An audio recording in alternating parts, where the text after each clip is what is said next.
Now, moving on to the government's efforts to put the brakes on the ever-rising household debt problem.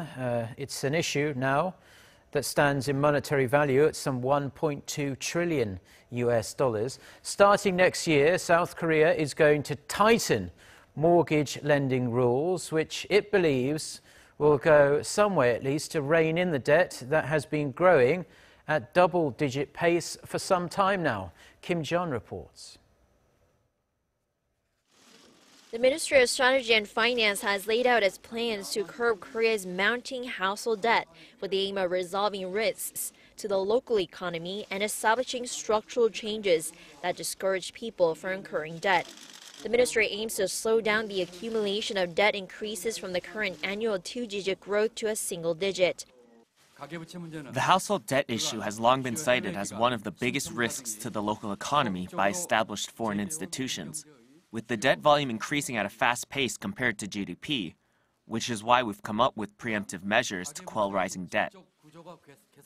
Starting next year, the ministry will increase the scope of the debt-to-income ratio.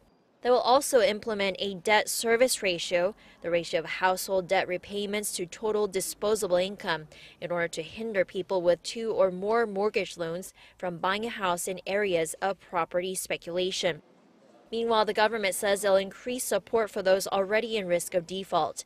It says it'll gradually lower interest rates on private loans from the current maximum of 27.9% to 24% by February. It will also lower interest rates for overdue payment from the current 6 to 9% of the unpaid amount to 3 to 5% respectively. The government says it will work on personal credit recovery by lowering interest for responsible borrowers who are repaying their debt regularly, enabling them to be issued credit cards and apply for small loans. It will also expand the number of consulting centers from the current 39 to 42 by the end of this year. The government says it has a separate program to financially support self-employed people that are in risk of default with a fund worth more than $1 billion US dollars. It says it'll waive repayment principal amounts for up to 3 years when borrowers have fallen into debt due to sudden unemployment or failure to run a business. Ji-yeon, Arirang News.